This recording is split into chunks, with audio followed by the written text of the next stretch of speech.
মানে দুই প্যানেল যে এটা বোঝা যাচ্ছে না, এক প্যানেলের সাথে আরেক প্যানেলের যে খুনসুটি মজার হাসাহাসি মজা করা মানে এই বিষয়গুলো আছে এবং খুব ভালো লাগছে, আমার খুব ভালো লাগছে।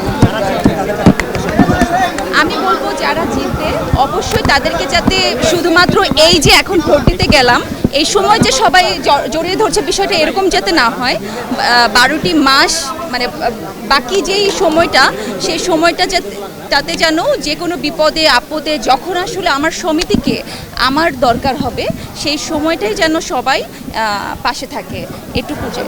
আপনার তো নিজেরও নির্বাচন করার কথা শুনেছিলাম আমরা, কিন্তু শেষ পর্যন্ত কেন করলেন না? না, আমার কাছে মনে হয়েছে যে এখানে যারা যারা দাঁড়িয়েছে, যারা যারা প্রার্থী হয়েছেন সবাই একজন মানে সবাই প্রত্যেকের জায়গা থেকে অনেক যোগ্য। আমার কাছে মনে হয়েছে আমি আগামীবার ইনশাল্লাহ নির্বাচন করব, এবার না ইনশাল্লাহ। জাতীয় নির্বাচন নিয়েও তো নিশ্চয়ই ভাবনা আছে। এটা পরে অনেক সময় আছে।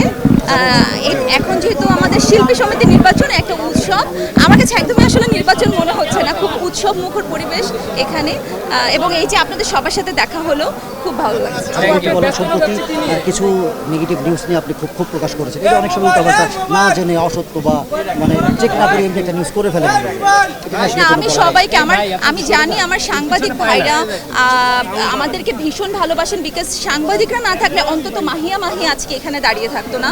আমার সাংবাদিক ভাইদের জন্যই আমি এখন পর্যন্ত এক্সিস্ট করি মিডিয়াতে।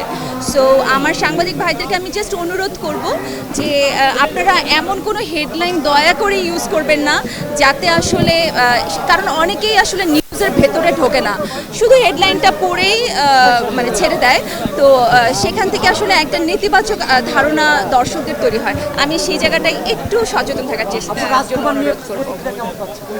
খুব ভালো প্রতিক্রিয়া, আলহামদুলিল্লাহ। আমি রাজকুমারের সাথে যুক্ত আছি। ধন্যবাদ।